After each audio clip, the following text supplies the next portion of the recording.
Hey, and God bless you. Welcome to Wow Mom. Look at this is our sign. Wow Mom.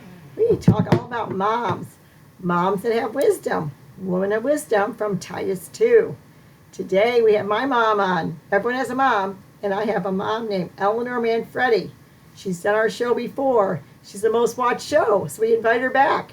She does a great job. Mom is on to say some wisdom for the next generation, tell you some tips, and just get to know y'all. So here, without further ado, is Eleanor Manfredi, my mom. Hey, Mom, how you doing? Fine. How are you, Ellen? Doing Miss well. you. I've seen you 3 minutes. I know. But I was watching a good show. She was telling me about it. She says the old shows are the best. The old TV shows. We were watching one today. I don't know. What was the name of that show, Mom, you're watching? Um, all that heaven allows. It was very, very good. Ah, Very so good. good. All that heaven allows. Well, that's the thing. We're going to talk about the old, the new, and the beautiful. So, Mom's very beautiful. She's 94 years old. I'm going to tell you a little about her. Her bio is this. She has 5 children, really 4 close together, and then a late in life baby named Julie. And Mom is blessed to be living down in West Palm with Julie after being an Aconite for many, many years, like decades. So she's down in West Palm, where she kind of fits in the Boca, West Palm area. And Mom is a style setter. She's a caterer. She's a woman of wisdom, and she's a gal that she gets out up on the water and walks on it. She tries new things. She was a businesswoman before women were going into business. She went on her own to open a business, and then finally bought Wisteria Manor in Aiken and catered and did a lot of weddings. Mom loves a wedding. So it was about, the story was about weddings, but about marriage, right, Mom? The show you watched was about marriage, falling in Uh, love. uh, the show I was just talking Yes, about, yes. no, the love story with Rock Hudson and Maureen um, Sullivan. It Oh, was wow. very good. Very good. I was going to say, Mom, I think I want to thank you, first of all, for the style that you set. You always had style, and when I was watching the show, part of it with her, I thought that's why she likes the old shows. They knew how to dress and how to keep a pure heart and still walk in among the world and how things are. So today we're going to ask her some questions. Mom, do you want to start out? You can start anywhere you want.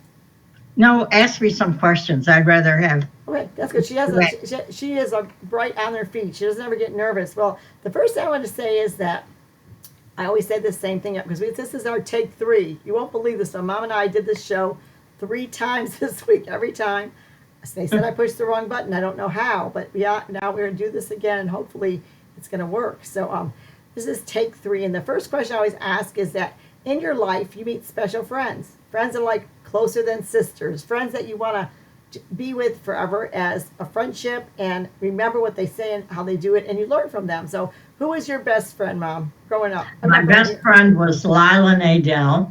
What? And next to that was Rose Barberi.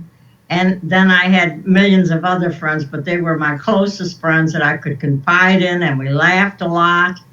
And mainly, people I could laugh with are friends of mine.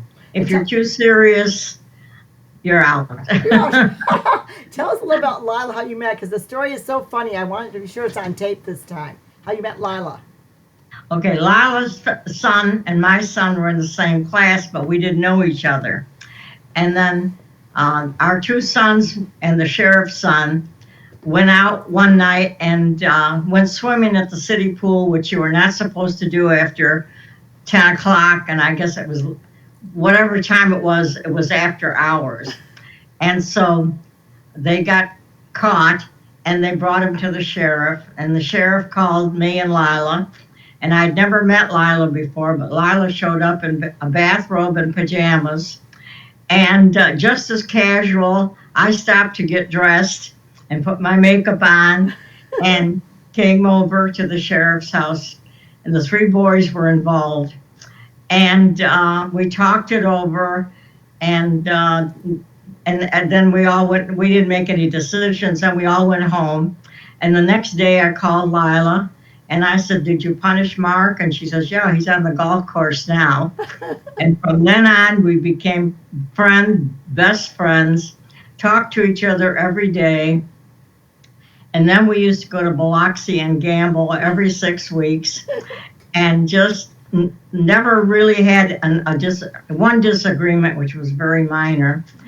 and we weren't speaking. And Lila called me, and she said to me, "Did you just call me?" And I said, "No." And then we laughed, and then that's how we made up I, after being mad for a day or two. I like the story about Lila and the phone calls, Mom. The phone calls you made daily, her phone calls. Do you remember that story? Yeah, the phone calls were every couple of hours, and then she'd hang up, and in the middle of a sentence, she would hang up, and then I realized that Lila would hang up when the commercials were over and her program started again. That's funny. That's funny. And Mark and Craig are still friends to this day, and they're one lives in Atlanta, one lives in Aiken. Also, Lila and Mom would still be friends, but Lila went way too soon to go be with the Lord. And the neat part about Lila is she was a Jewish gal, Jewish heritage, Jewish faith, and Mom was Italian and Catholic. So that was a cultural thing to get together and be about family.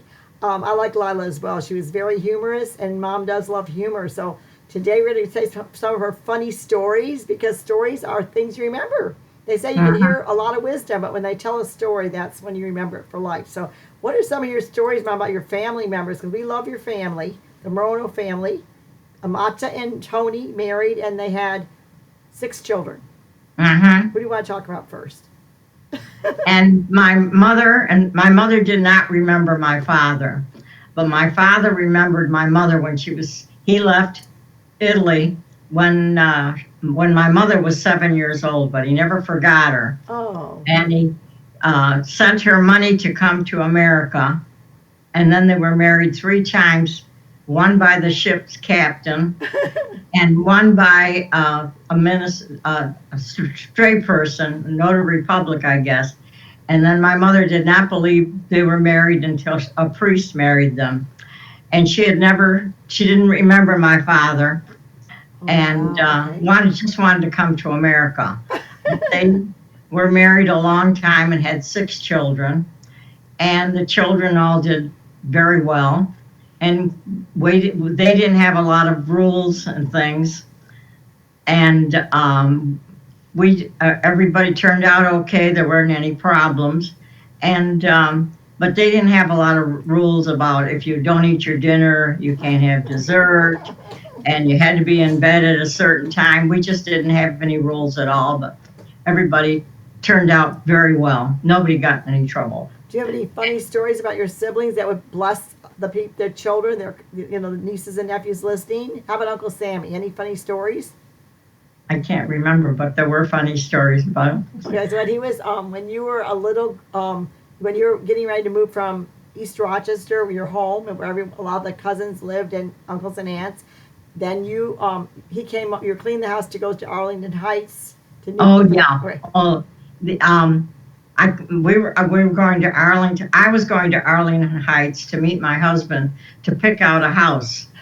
Up until then, my husband would pick out these ridiculous houses that were always too small for us and the 4 children. And so I told him that I would not be moving unless I picked out the house. And so I had the house all cleaned up, and the 2 girls were going to be there by themselves, and the 2 boys were being taken care of by my sister-in-law, Carol. And so we had everything ready, and I had to be up early to leave the house at 5 o'clock to make my plane. And my brother Sammy came in with his 7 children, and I met them at the door, and I started screaming at my brother, "Don't come in, don't come in, don't bring the kids in. No, no, you can't come in. The boys aren't here." And they played with the boys. The girls were older. And so he left, and I went to bed that night and got up. My car wouldn't start. And so I called my brother Sammy, and I said, "My car won't start, and I've got to be at the airport. I'll be right there." So he came, picked me up, and I says, "I'm sorry about last night." He said, "Last night? Last night? What happened?" "Nothing happened." And anyway, that's how I got to the airport. And then he came back to pick us up when we arrived. And my brother Sammy was like a father to us because my father worked very, very hard, and he went to bed at 7 o'clock. And Sammy would make sure everybody was in the house. and lock all the doors and do the things that my father would have done if he were not so tired. And my mother used to cook 2 hot meals a day. We'd have a hot lunch and a hot supper. Wow. And then in between, she did all the dishes. And of course, at night, we did them. But she worked very hard. In those days, you didn't have a vacuum cleaner or a dryer or a washing. You had to wash by hand and put the clothes through a wringer. And we had this back porch that was closed in. And that's where they kept the washing machine. And they had to carry it into the house, set it up by the sink, and that's how they washed clothes. Wow. My father used to have to help her. Wow. Say what? Hardworking people. And Mom was a hard worker too. She would help her mom, and you actually quit school. Did you quit school to help at one point, just to help out, and then get back? Did you help your mom working around the house and help pay the bills when you're older? When you're working, you used to give your paycheck, right? Yeah. Paycheck to My father had a car accident. He wasn't driving, but a car hit him, and he couldn't go back to work because he had his job was standing. He was a riveter, and you had to stand up. So I had to quit school and go to work at 16. Wow, and I was very, very small for my age and very scared. Had never left East Rochester. Had to go into the city, which I had never been to, and went to work at Kodak. Wow. And then I met my other best friend, Rose Barberi. The 2 of us started together, and we were friends at 16. We were friends until she died in her late 80s. Wow. Called each other when you didn't have to pay for long distance phone calls. We called each other every single night, all those years. Wow. That's a good and friend. very, very close friends. Wow. And so Mom was from the generation where you're a true friend. You stay friends, and you honor the relationship by spending time together, quality time, and it's very important. One of the things in this generation that we want to encourage, that those who are listening to, it's good to do a text or a Zoom, but way better just to get together in person. So, and to make a phone call and get to know the friend, because a friend is a friend at all times. And so thankfully you had 2 great friends. And for Mom's birthday, my sister Julie did a Zoom. I don't know if it was a surprise or not. And all of Mom's friends and family members, not every one of them, but a lot of people came, and Mom she really was liking that for a gift, right, Mom? The Zoom. That was such a surprise. I didn't even know you could do things like that. I mean, things are so shocking. I still could not use an iPad, and Sean, my grandson, tried to teach me every single Sunday. I could not learn, and I finally gave it up. But I wanted to give tips on how to save money, although I don't have any money today. I'm sure she does.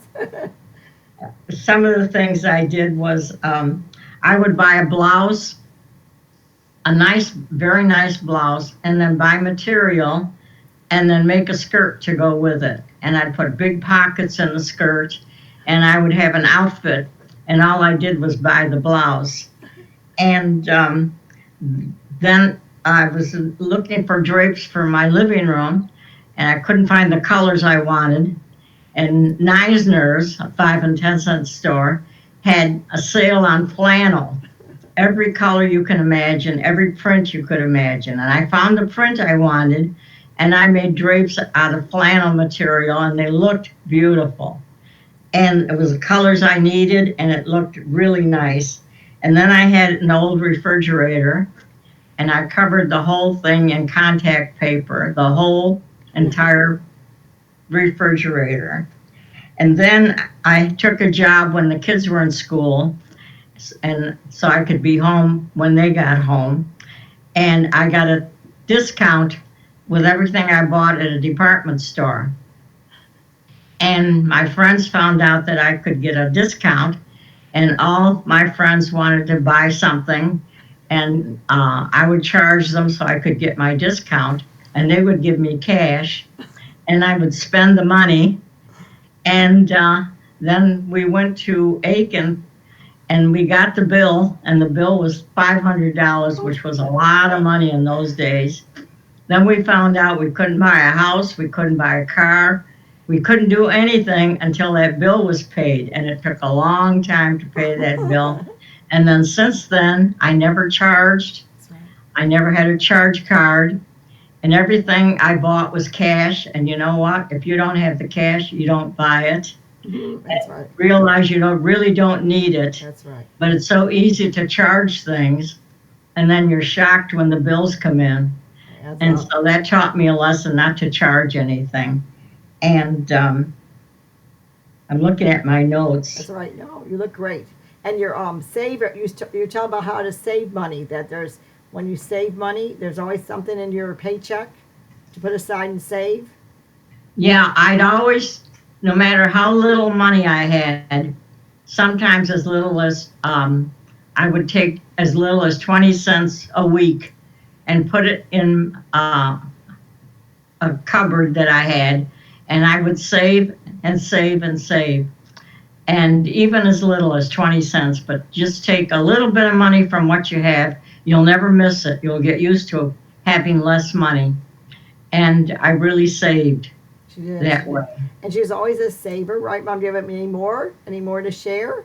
She always was a saver, and she taught my sister and I when we were little in East Rochester. We lived in her town for 4 years. We mostly lived all around the country and then settled in the South. But she taught us to do a Christmas fund. Those days you went to your bank and you put 50 cents in every week. And we'd walk down to the little bank and put our money in. And then at the end of the Christmas, we had $12. We just had like a little over $12, you know. So I don't know how we did it. We just didn't have much money at the end, but we had enough to buy Christmas gifts. See, we were very thrifty. Money was different in those days. Don't you think, Mom? 50 cents was kind of like what? $5? Oh, like 50 cents is probably like $5 today. And gas, how about gas? Was gas low when you were, what was gas, like 50 cents or 70? Gasoline, how much was it to buy gas to fill up your tank? Gasoline was 19 cents. Cigarettes, even though I never smoked in my life, were 19 cents. See? Gas was 19 cents. And things have changed. And compared to today. Oh, so different. And so what are the things you do to save money? I know you went bargain hunting and you never went to you went to really department stores and look for sales rather than go to stores that, that was a wise thing. And then do you have any helpful hints on cleaning? I love your cleaning tips. I would always call you for cleaning, or for when I lived in Augusta, I would call you for cleaning tips, or else for tips on how do I get the spot out of a rug? Taking spots off, yeah. Vinegar does a lot, and shaving cream, if you have an ink spot, shaving cream will take it off. Okay. And vinegar cleans windows and furniture, and you can do a lot with vinegar. And I can't remember anything. When we'd have a mark on our furniture and you couldn't get it off, I'd have my husband, who was an artist, paint something on it. And I remember this coffee table had a spot on it, and Bill painted something. I don't remember what it was, but everybody that came in commented on how beautiful that was. Did it come that way? And then your earrings, remember your earrings, what you did with your earrings? You had something you did and then I'd have furniture that broke, and I'd save all the pieces, and then I'd buy backings and make my own earrings. Oh, that's good. Like from the knobs on from what part of the furniture? The part of the jewelry, from the bracelets and necklaces. Okay. Oh, that's good. That's very good. That's a good tip. I like the fact that you had some funny stories about your baby brother too. We're changing gears a little bit, but people to Mom are the best present of all. That's why she loved her Zoom. Seeing even saw Mark Nadell, and then cousin Regina and Marcy and Mercedes and Michelle. Everyone was on the Zoom that had got the word Charlie Mark, and my kids. We had a lot of fun on the little Zoom for her birthday. So people count to her.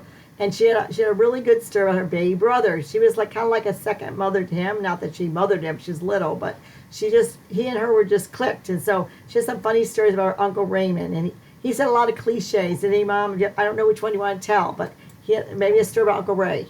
Yeah, Uncle Ray, I was 10 years old when he was born. And my mother had 6 children all together. And Nikki was like 18 months older than he was. And one time I took Raymond, had to take him shopping with me, grocery shopping. And I'm carrying the grocery bag full of groceries.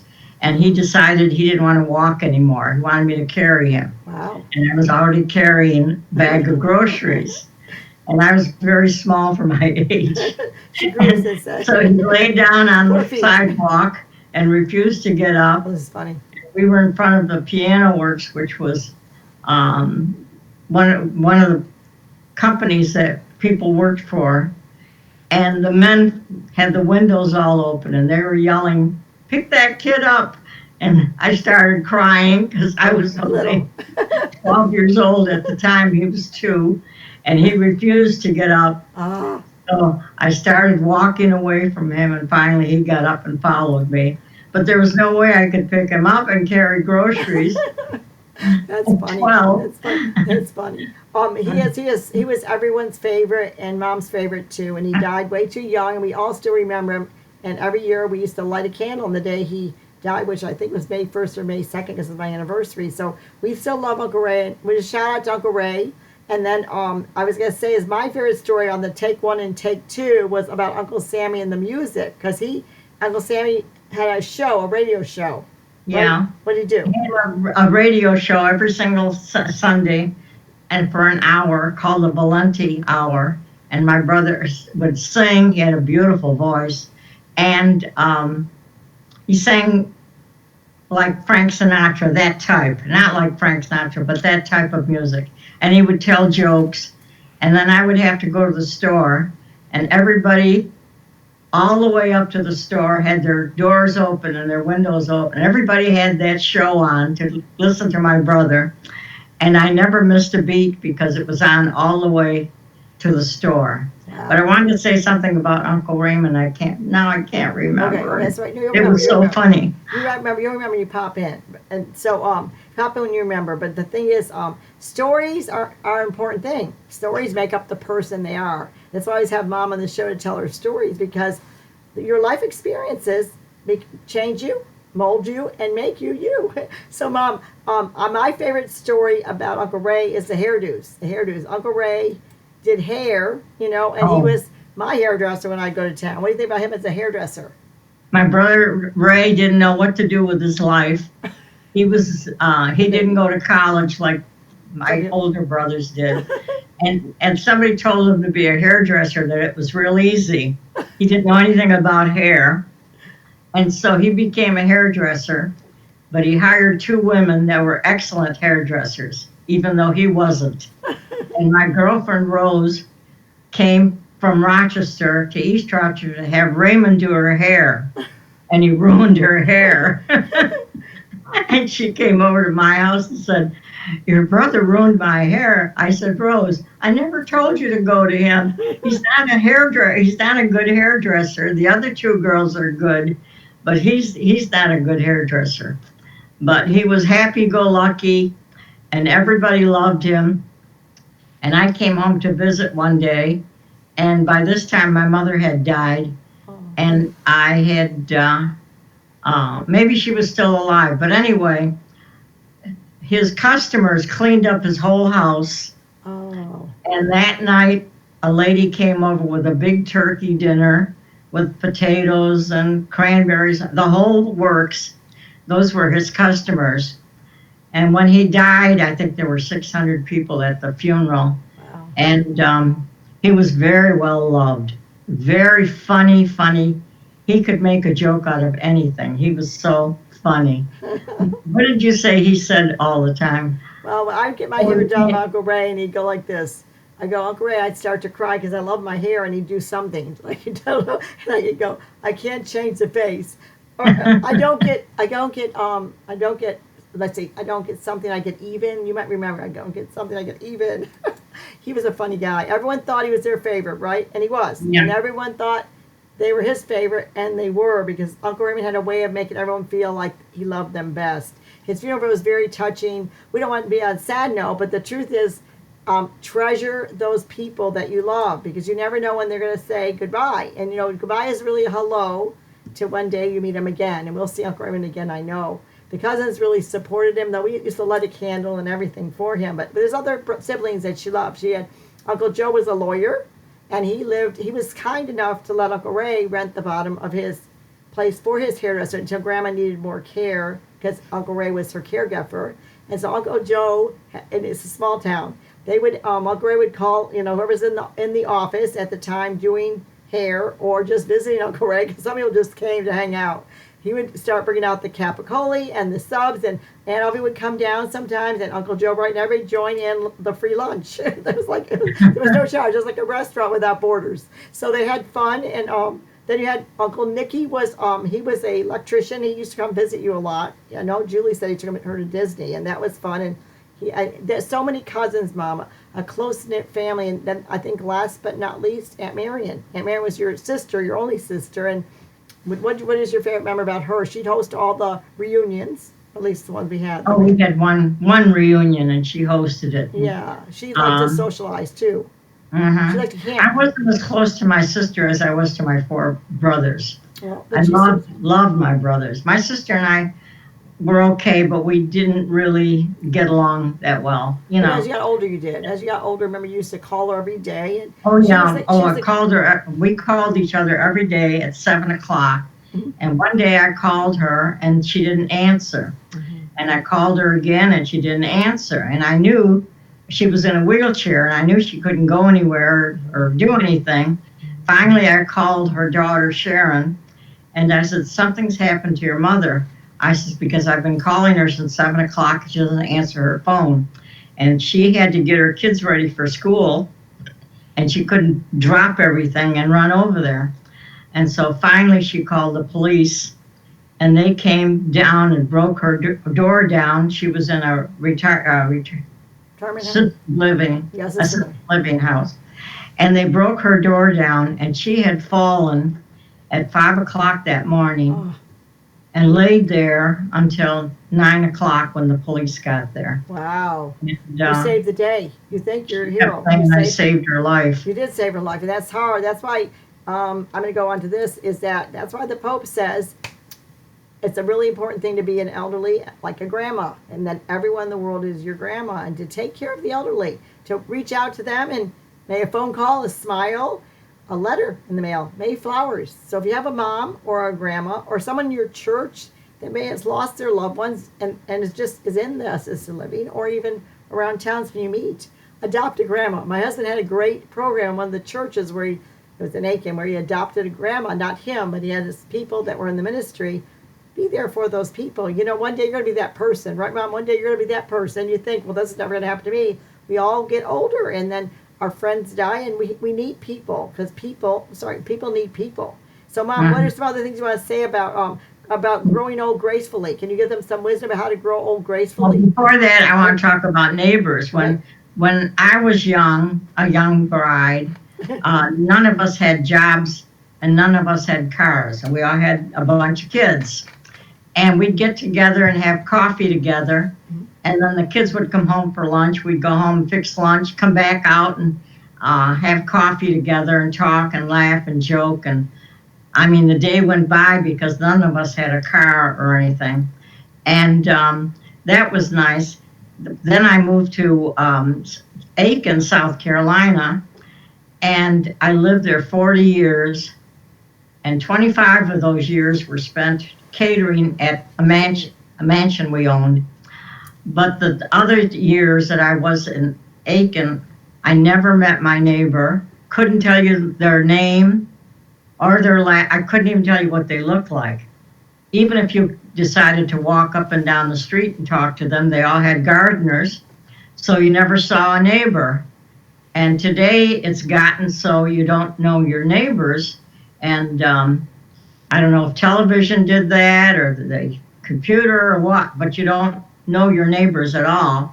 I live with my other daughter, and she doesn't know her neighbors, and Ellen doesn't really know her neighbors, and it's gotten to be a cold world because, like I said to Ellen, if you need somebody in a hurry, nobody could get there except your neighbor. Mm-hmm. I mean, that you can call your children and they could wait and take a plane and come down, but you really need a person next to you so that you could call if something happened. And we were all very neighborly, and we moved like 12 or 13 times, and every place I moved, people were very, very, very friendly. We moved to Arlington Heights, Illinois, and the neighbor across the street was a realtor, although she wasn't my realtor. And we had been in the house a day or two, and she called me and said she was having a Christmas party, and did I want to come over and meet the neighbors? And she said, just open your door and walk across the street. Mm-hmm. And we did that, met all the neighbors. And then this woman came over to me and she said, somebody's having a New Year's Eve party and we're not going because my relatives are coming in from Chicago. She says, so I live next door to you. Why don't you come over so you won't be alone on New Year's Eve? And we went over and met her family and they all moved in. Slowly, they all moved into our neighborhood and got to be wonderful, wonderful friends. And then the time we moved to Pittsburgh, Pennsylvania, and we were waiting for our furniture to come, and we getting hungry. So I went next door and knocked at the door, and I said to the lady, I says, we're waiting for our furniture, but we want to go out and eat something. Can you call us if our furniture comes in? We're going to be at the Holiday Inn. And she said, she didn't know me. She says, well, why don't you don't go to the Holiday Inn, stay with us. And I says, well, we have 4 children. She says, we have sleeping bags, we'll manage. I said, well, this is a company move, and they're paying for the move. And then the next day after that, the neighbor on the other side came over. And she says, we have a card club in the neighborhood, and we meet once a week. And some people play canasta and some people play bridge. So I'll pick you up and take you to the house we're going to. So we went and I joined the bridge club and I never felt lonely moving in to these strange towns. And every place we lived, people were so neighborly and called on you when you moved in. But like I said, I moved to Aiken, never saw a neighbor. Never saw anybody, and I sat there for 6 months by myself until these 2 women had moved in and they asked me to go to Newcomers with them. And I went to Newcomers and joined the bridge club and started making friends. But for 6 months I sat there by myself. See, that's how it is nowadays. It takes a long time because people are busy. They're busy. The word she's saying, y'all, if you're a neighborly person, get out and meet your neighbors. Someone's waiting for you to knock on the door. I'm going to break into this song. Mr. Rogers says, won't you be my neighbor? So, what else do you want to talk about? This is a great show for you to share some wisdom about being friendly, being thrifty. And Mom's not afraid to try anything new. In her older age, because she'd come visit me, and I had her be a supermodel one time with Terrellyn and Ashlyn. When Ashlyn was a baby, the 4 generation shot in the Boomer Guide. Vera Voice does a little once-a-year senior. They use the senior models to do that, and she did that. And one time I had her be on the show, which she has to be a movie star.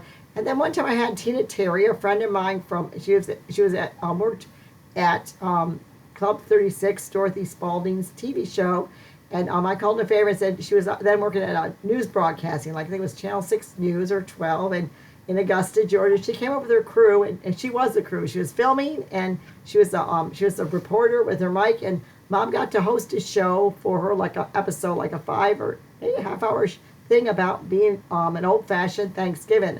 So Mom has been, even at her older age, I think even after 80, because she worked till she was 80, that she's I want to talk about that Thanksgiving dinner that reporter filmed us. We had a tradition that my brother Raymond started where we'd make gnocchis on Thanksgiving. And I had all the food ready, and Uncle Raymond drove in, and he said, the tables were set, everything was ready, and he says, let's make gnocchis. And I thought to myself, oh my God, what a mess with flour and water. So we were all around the table, and I started making sauce, and Uncle Raymond showed everybody what to do, and we all made gnocchis. and it was a hit, and it was a tradition from then on. So Ellen met this reporter that she's talking about, and they were going to film the dinner, and there were going to be about 30 or 35 people there. And I thought, there's no room to make all those gnocchis. So I started making them and putting them all in the freezer, and I had bagged them, and then I double bagged them and put them in the freezer, and then everybody came over and they made one batch of gnocchis. So I went to the freezer and got my gnocchis out, and the water was boiling, and I opened the bag and I'm smiling at the camera and threw the gnocchis in with a second bag attached to it. And I looked and I thought, oh my God, what am I going to do? So I start smiling at the camera, trying to get the second bag out. Finally got the second bag out. And it was so funny because one of my friends saw the broadcast and she says, "You look great." I said, "Yeah." That's good. So, well, you're saying that when I interrupted you? No, that's what I was doing. I was leading into the talk about Thanksgiving. Tina Terry, that's her name. Tina did your show. But how about talking a little bit about your children that you have? You know, you have 5 children, 4 close together, 4 children in how many years? 6 years. 6 years. And then you had the 5th baby, Julie, and thank God for Julie. And that she is able to house you right now and be there for extra support.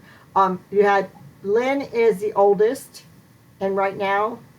Wait, Lynn is the oldest, and she owned a daycare center. And she has a, right now she just had a stroke, and she's recovering from the stroke. None of us could get there to help her, but her neighbors all came in and took turns, again with the neighbors. They took turns staying with her and bringing her food. And they all took care of her, and they got together and built a ramp so that she could go down with her wheelchair.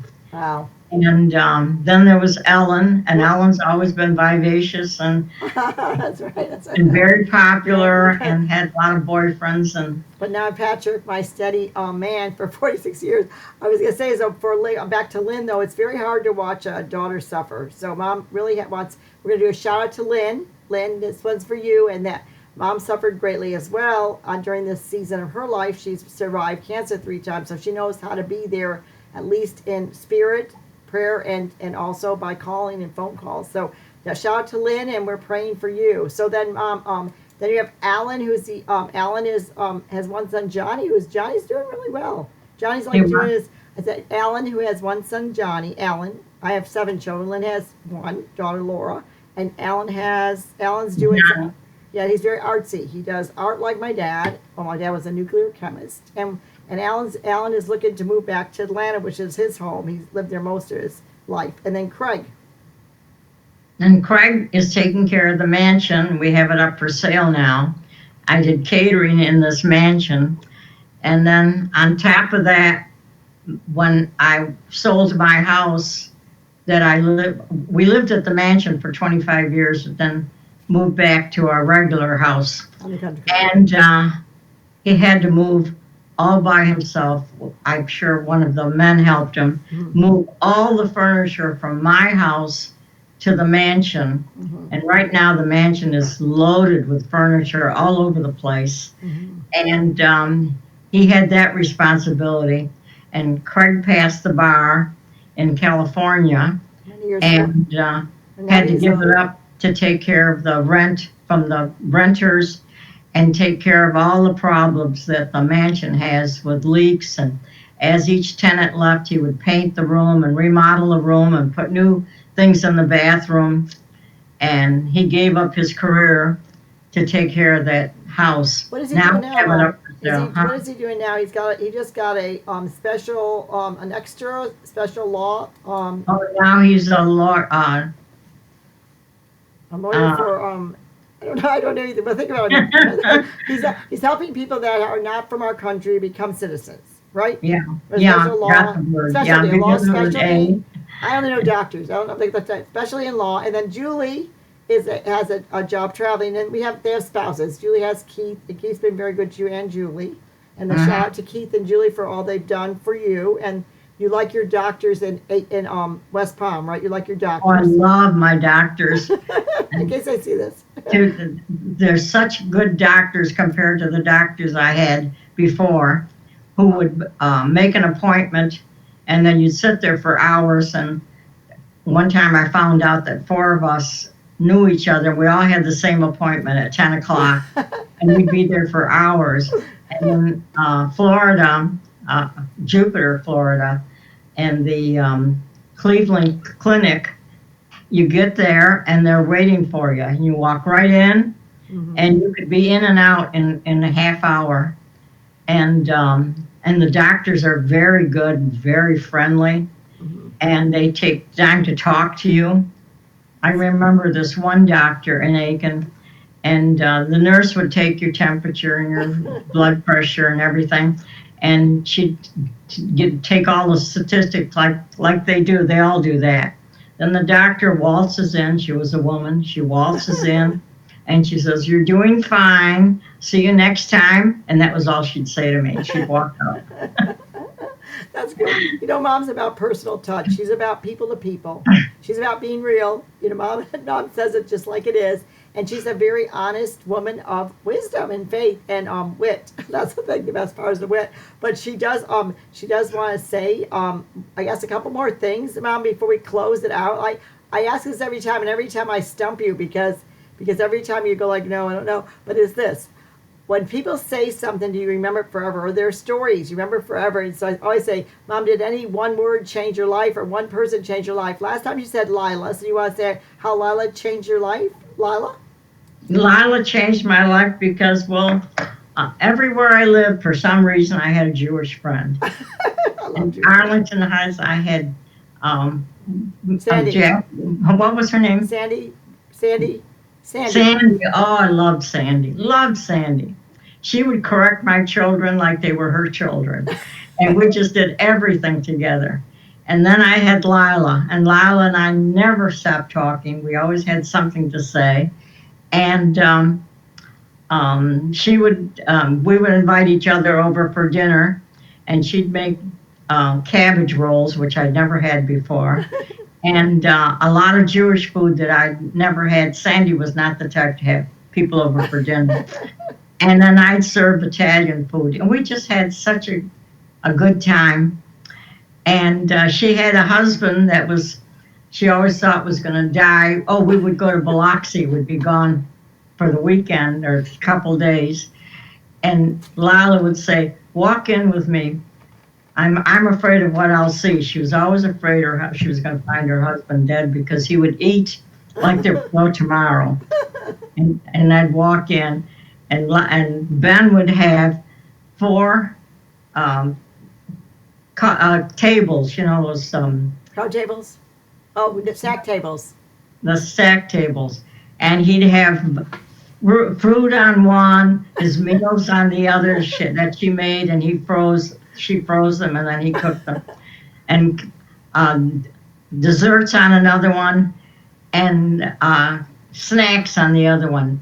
But we'd walk in, and, huh? He hadn't cleaned up? Had he not cleaned up since she'd been? No, he didn't clean up.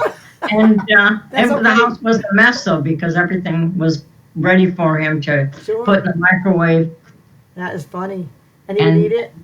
And it's not funny. I mean, I'm still missing her. Of course. The thing was that she died before he did. Oh, I didn't know that. Oh, okay. I did know that. I did because he was with Mark. Mom, tell this story. I don't know if you want to remember it. I might put you on the spot. I hate it, but you have such a fantastic memory.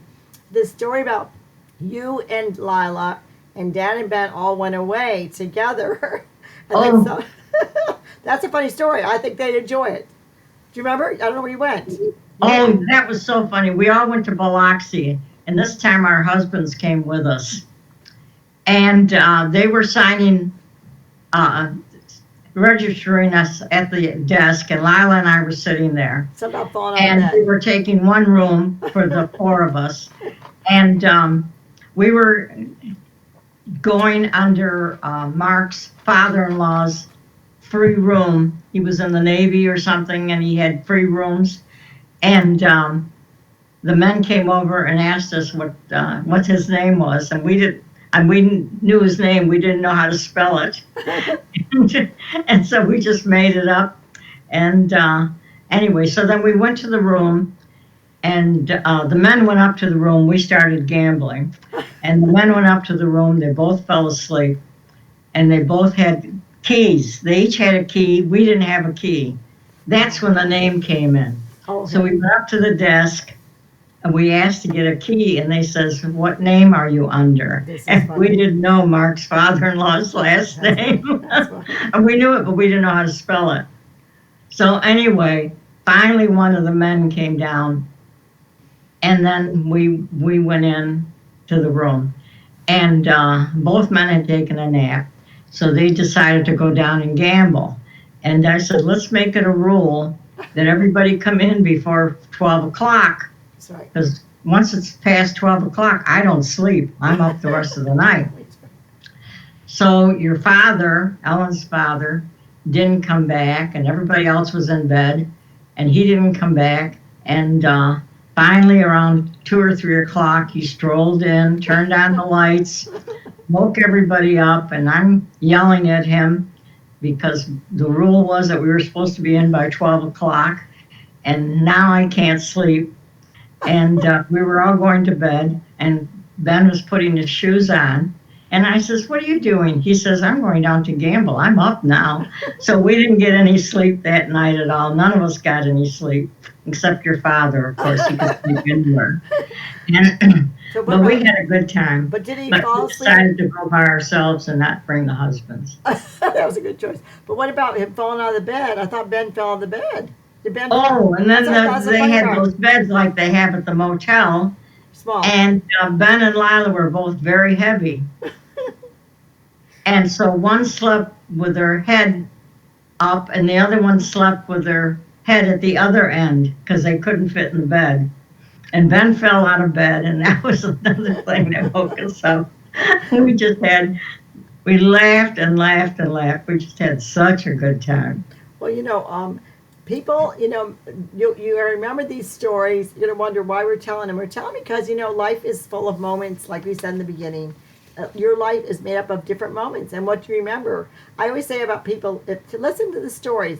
And Mom always goes, if you heard this one before, I go, I'll listen again. Because, there must have been something that I didn't hear that God wanted me to hear again. So I love her stories, and she's adorable. Her story is actually in Unstoppable Mom, it's called. And it's actually in, if you go way back on the Augusta Chronicle and the Aiken, I think it's also in the Aiken one. The Aiken Herald, it goes to both.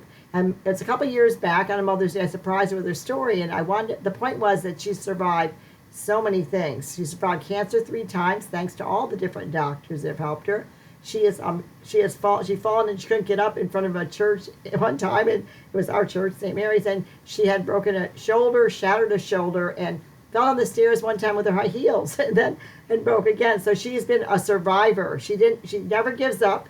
She keeps on trucking, and she's got some more stories to tell next time. So we're going to give our last words, which you do on the show, and then she will say goodbye. So Mom, want to give your last words? What do you want? If you were to sum up the show. I just want to tell the story about Uncle Sammy. Okay, that's good. When Uncle Sammy was 12 years old, and my father was in the Veterans Hospital. He was in the First War, and he wasn't going to be home for Christmas. And my brother Sammy wrote a letter to Mrs. Roosevelt and told him that we were not going to have a Christmas because his father was in the Veterans Hospital. And Mrs. Roosevelt sent us all big gifts. And I don't know how the newspaper found out about it, but they came over and took pictures of us and told the story about how Sammy at 12 wrote and took care of his brothers and sisters. I got a doll with all the clothes.